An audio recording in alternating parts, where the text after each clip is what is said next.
asking for a third decade of war in Afghanistan, I ask, what is the vital national interest? In my view, we only have one: to make sure Afghanistan can never be used again to launch an attack on our homeland. Remember why we went to Afghanistan in the first place? Because we were attacked by Osama bin Laden and al-Qaeda on September 11th, 2001. And they were based in Afghanistan. We delivered justice to bin Laden on May 2nd, 2011, over a decade ago. Al-Qaeda was decimated. I respectfully suggest you ask yourself this question. If we'd been attacked on September 11, 2001, from Yemen instead of Afghanistan, would we have ever gone to war in Afghanistan? Even though the Taliban controlled Afghanistan in the year 2001? I believe the honest answer is no. That's because we had no vital interest in Afghanistan other than to prevent an attack on America's homeland and our friends. And that's true today. We succeeded in what we set out to do in Afghanistan over a decade ago. Then we stayed for another decade. It was time to end this war. This is a new world. The terror threat has metastasized across the world, well beyond Afghanistan. We face threats from al-Shabaab in Somalia, al-Qaeda affiliates in Syria and the Arabian Peninsula, and ISIS attempting to create a caliphate in Syria and Iraq and establishing affiliates across Africa and Asia. The fundamental obligation of a president, in my opinion, is to defend and protect America. Not against threats of 2001, but against the threats of 2021 and tomorrow. That is the guiding principle behind my decisions about Afghanistan. I simply do not believe that the safety and security of America is enhanced by continuing to deploy thousands of American troops and spending billions of dollars a year in Afghanistan. But I also know that the threat from terrorism continues in its pernicious and evil nature. But it's changed, expanded to other countries. Our strategy has to change too. We will maintain the fight against terrorism in Afghanistan and other countries. We just don't need to fight a ground war to do it. We have what's called over-the-horizon capabilities, which means we can strike terrorists and targets without American boots on the ground, or very few if needed. We've shown that capacity just in the last week. We struck ISIS-K remotely, days after they murdered 13 of our service members and dozens of innocent Afghans. And to ISIS-K, we are not done with you yet.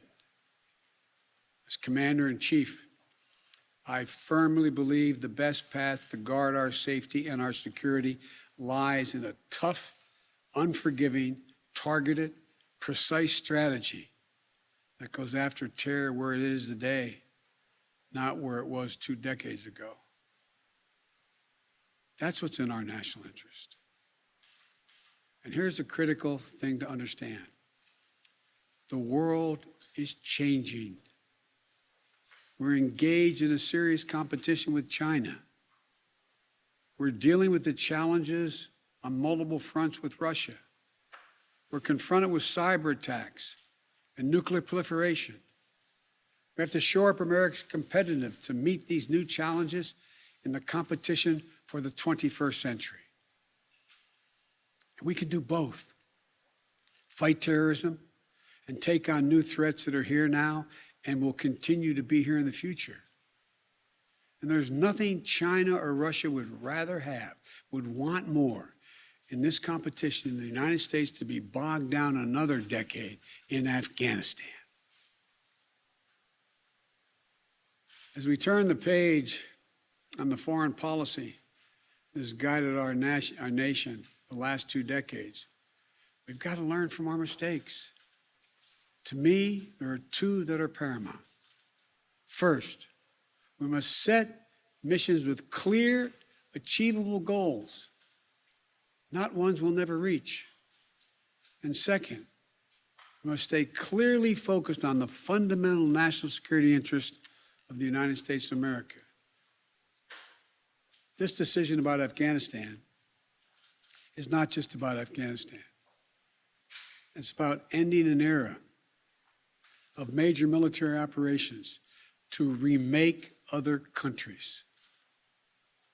We saw a mission of counterterrorism in Afghanistan, getting the terrorists and stopping attacks, morph into a counterinsurgency, nation building, trying to create a democratic, cohesive, and united Afghanistan, something that has never been done over many centuries of Afghan history. Moving on from that mindset and those kind of large-scale troop deployments will make us stronger and more effective and safer at home. And for anyone who gets the wrong idea, let me say clearly, to those who wish America harm, to those who engage in terrorism against us or our allies, know this: the United States will never rest. We will not forgive. We will not forget. We will hunt you down to the ends of the earth, and you will pay the ultimate price. And let me be clear. We'll continue to support the Afghan people through diplomacy, international influence, and humanitarian aid. We'll continue to push for regional diplomacy engagement to prevent violence and instability. We'll continue to speak out for the basic rights of the Afghan people, especially women and girls, as we speak out for women and girls all around the globe. And I've been clear that human rights will be the center of our foreign policy. But the way to do that is not through endless military deployments, but through diplomacy, economic tools, and rallying the rest of the world for support. My fellow Americans, the war in Afghanistan is now over. I'm the 4th president who has faced the issue of whether and when to end this war. When I was running for president, I made a commitment to the American people that I would end this war. And today, I've honored that commitment.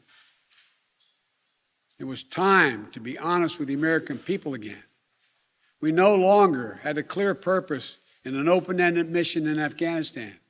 After 20 years of war in Afghanistan, I refused to send another generation of America's sons and daughters to fight a war that should have ended long ago.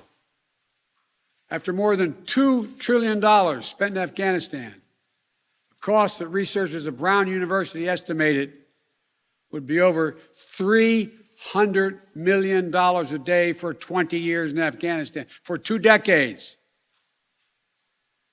Yes, the American people should hear this. $300 million a day for 2 decades. You take the number of 1 trillion, as many say. That's still $150 million a day for 2 decades. What have we lost as a consequence in terms of opportunities? I refuse to continue a war that was no longer in the service of the vital national interest of our people. And most of all, after 800,000 Americans serving in Afghanistan, I've traveled that whole country, brave and honorable service.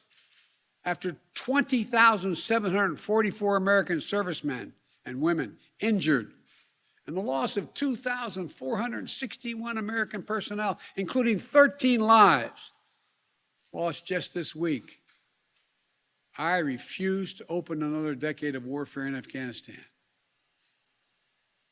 We've been a nation too long at war. If you're 20 years old today, you've never known an America at peace.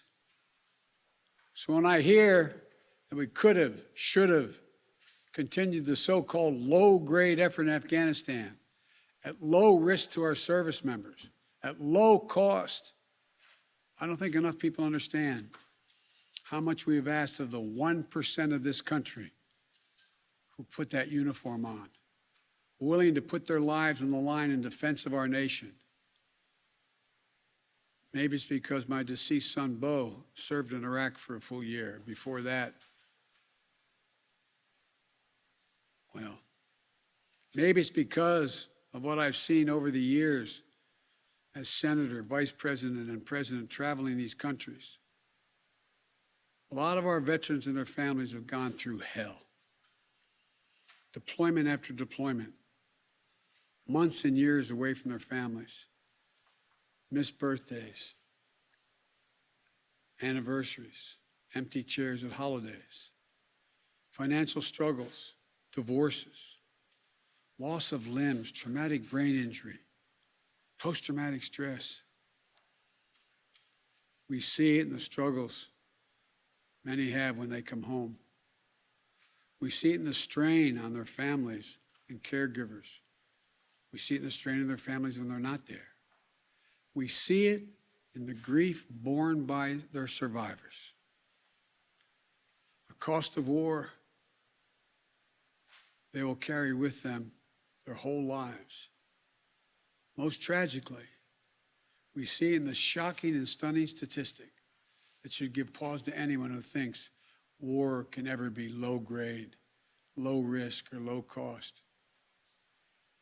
18 veterans, on average, who die by suicide every single day in America. Not in a far-off place, but right here in America. There's nothing low grade or low risk or low cost about any war. It's time to end the war in Afghanistan. As we close 20 years of war and strife and pain and sacrifice, it's time to look at the future, not the past, to a future that's safer, to a future that's more secure, to a future that honors those who served and all those who gave what President Lincoln called their last full measure of devotion. I give you my word with all of my heart.